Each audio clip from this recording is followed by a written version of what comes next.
ये और है, इसको थोड़ा और समझ लो। मॉडिफाइड एंड अनमॉडिफाइड रेडिएशन क्या होता है, ये भी यूनिवर्सिटी 2 नंबर में पूछ सकती है।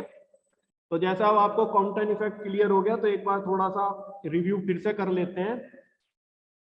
ये सिचुएशन है कॉलिजन से पहले की। फोटोन आ रहा है, इलेक्ट्रॉन रेस्ट पर है, इससे इलास्टिकली कोलाइड करेगा और अपनी एनर्जी का कुछ पार्ट इसको ट्रांसफर करेगा और फिर एक दिशा में स्कैटर्ड हो जाएगा अपने डायरेक्शन ऑफ इंसिडेंस से कोई एंगल थीटा बनाते हुए। इसको एंगल ऑफ स्कैटरिंग कहते हैं। वहीं इलेक्ट्रॉन एनर्जी को गेन करेगा और ये भी डायरेक्शन ऑफ इंसिडेंस से एक पर्टिकुलर एंगल फाई बनाकर रिक्वाइल हो जाएगा। शब्द अलग है, रिक्वाइल। रिक्वाइल होता है जब टच होके के मोशन आ जाता है, उसे रिक्वाइलिंग बोलते हैं। तो ये स्कैटरिंग अलग शब्द है, इसको एंगल ऑफ रिक्वाइल कहते हैं। क्लियर? नो, जैसा मैंने बेटे आपको बताया था कि 2 केस हो सकते हैं। एक केस तो ये हो सकता है कि ये फोटोन इलेक्ट्रॉन से स्कैटर्ड ना हो, ऐसा भी हो सकता है। ठीक, और ये बिल्कुल सीधा चला जाए, जैसे आया बिल्कुल इसी दिशा में बिल्कुल स्ट्रेट चला जाए। क्लियर? तो अगर ये बिल्कुल स्ट्रेट चला जाता है तो ये कोई भी एनर्जी इलेक्ट्रॉन को ट्रांसफर नहीं करेगा। एज ए रिजल्ट ये रेडिएशन अनस्कैटर्ड रेडिएशन है। इसको स्कैटर्ड रेडिएशन ही नहीं बोलना है, ये अनस्कैटर्ड रेडिएशन होगा।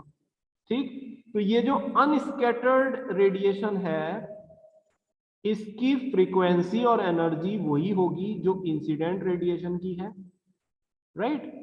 और इसकी वेवलेंथ भी वही होगी जो इंसिडेंट रेडिएशन की है, और उस समय कॉम्पटन शिफ्ट 0 होती है। सो कॉम्पटन शिफ्ट 0 होगी जब angle of scattering is 0। Angle of scattering 0 कब होता है? जब रेडिएशन अनस्कैटर्ड होता है।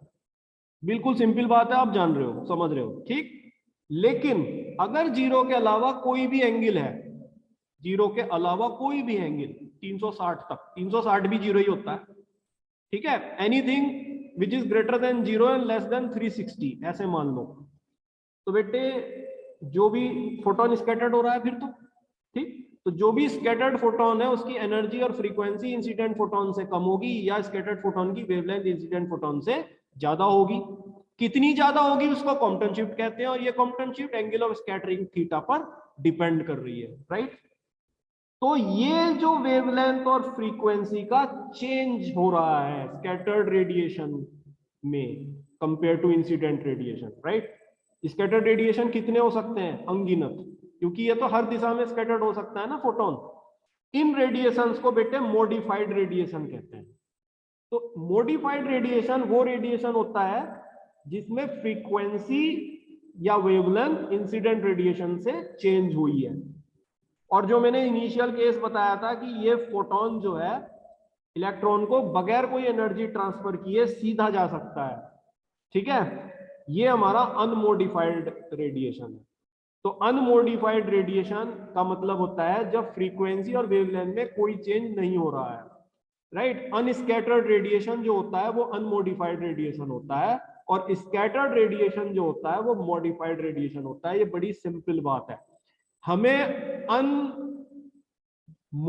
रेडिएशन मिलेगा जब एंगल ऑफ स्कैटरिंग थीटा 0 होता है। केवल एक ही एंगल पे मिलता है ये, हमें केवल एक ही एंगल पे मिलता है जब थीटा कितना होता है? 0। और हमें मॉडिफाइड रेडिएशन या scattered radiation her angle of scattering पे मिल सकते हैं जो 0 से बड़े और 360 से कम है। ये हो गई बात पूरी। क्लियर है बात? मॉडिफाइड अनमोडिफाइड क्या होते हैं? अनमोडिफाइड अनस्कैटर्ड को कहते हैं और मॉडिफाइड स्कैटर्ड को कहते हैं। सो अब आप इनकी डेफिनेशन लिख सकते हो। ये हमने पहले अनमोडिफाइड की डेफिनेशन, ये बेटे यहाँ पर अनस्कैटर्ड आएगा, क्योंकि अगर कोई चीज उसी दिशा में चली गई है जिस दिशा में वो आ रही है तो वो स्कैटरिंग नहीं हुई है, दिस इज अनस्कैटर्ड। ठीक है, इससे थोड़ा करेक्शन कर लेना। The unscattered radiation from the electron at rest, which is scattered in the same direction as the direction of incidence, have the same frequency or wavelength as the incident radiation, is called as unmodified radiation.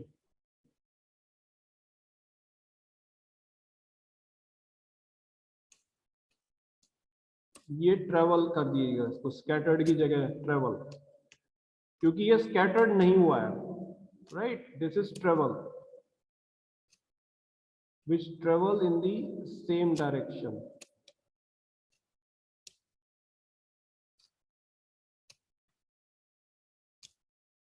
तो unmodified radiation क्या होता है? ये वो अनस्कैटर्ड radiation है जो कि electron से बगैर एनर्जी को ट्रांसफर किए हुए उसी डायरेक्शन ऑफ इंसिडेंस में सीधा चला गया है और जिसमें कॉम्पटन शिफ्ट नहीं हुई है, यानी कि जिसकी वेवलेंथ और फ्रीक्वेंसी इंसिडेंट रेडिएशन के समान होती है, इक्वल होती है, उसको अनमोडिफाइड रेडिएशन कहते हैं। वहीं पर मॉडिफाइड रेडिएशन कौन सा होता है? ये वो स्कैटर्ड रेडिएशन है जो कि हमें मिला है जब इंसिडेंट रेडिएशन ने अपनी एनर्जी का कुछ पार्ट इलेक्ट्रॉन को ट्रांसफर किया है। तो स्कैटर्ड रेडिएशन की फ्रीक्वेंसी और वेवलेंथ इंसिडेंट रेडिएशन से चेंज हो गई है, ठीक है। तो इस प्रकार के रेडिएशंस को मॉडिफाइड रेडिएशन कहते हैं और ये रेडिएशन हमें हर एंगल ऑफ स्कैटरिंग पर मिलेगा accept theta equal to 0।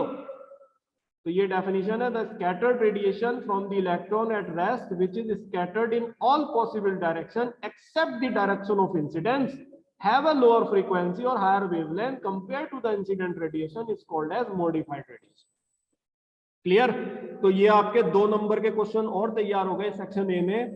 Modified unmodified radiation क्या होता है, कॉम्पटन इफेक्ट क्या होता है, कॉम्पटन शिफ्ट क्या होती है। क्लियर हो गया? यहां तक के टॉपिक क्लियर है आपको? Any question? ये सीआर मुझे फर्स्ट पीरियड की अटेंडेंस भेज देंगे और अब मेरा एक्चुअल पीरियड है, मैंने मोहित सर का पीरियड लिया था, ठीक है। So I am just giving you a 5 minutes break, you join again at 10:50, ठीक है। 10:50 पर एक बार फिर से ज्वाइन कीजिएगा, हम इसका डेरिवेशन करेंगे कॉम्पटन शिफ्ट का। अगर आपको कुछ कोई चीज पूछनी लिंक पे करना सर तो फिर पूछ सकते हैं सर जी। नया लिंक आएगा ये सही करना? हाँ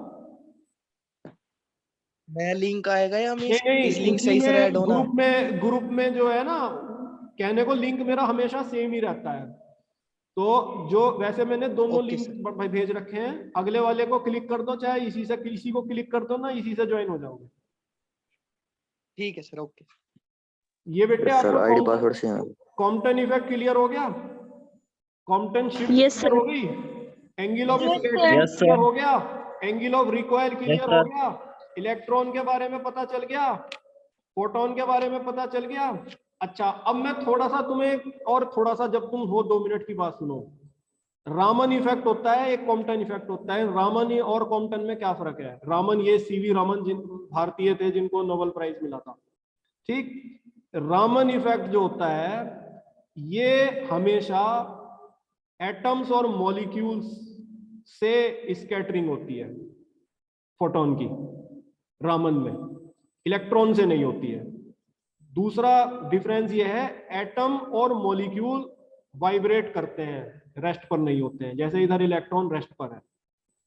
तीसरा डिफरेंस ये है कि कॉम्पटन में तो मैंने ये कहा कि जो भी स्कैटर्ड फोटोन है उसकी फ्रीक्वेंसी हमेशा लोअर होगी या वेवलेंथ हमेशा लॉन्गर होगी स्कैटरिंग के बाद, यही कही है ना बात।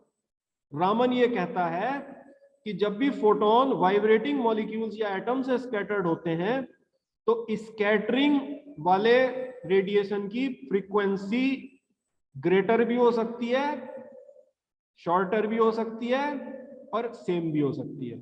जबकि कॉम्पटन ये कहता है कि वो सिर्फ और सिर्फ शॉर्टर होगी या सेम होगी, ग्रेटर नहीं कहता है। समझ रहे हैं बात को? तो इस प्रकार से रामन की wave number anti stock stocks 2 प्रकार की बनते हैं। एंटी स्टॉक्स जब वेव नंबर ज्यादा होता है, स्टॉक्स जब वेव नंबर कम होता है। वेव नंबर फ्रीक्वेंसी का उल्टा होता है, वेवलेंथ का उल्टा होता है, 1/λ। समझ रहे हैं बात को? तो ये डिफरेंस है रामन में और कॉम्पटन में। बात दोनों स्कैटरिंग की करते हैं, ठीक है। एक स्कैटरिंग इलेक्ट्रॉन से बोलता है, एक स्कैटरिंग वाइब्रेटिंग एटम मॉलिक्यूल से बोलता है। This is the main difference.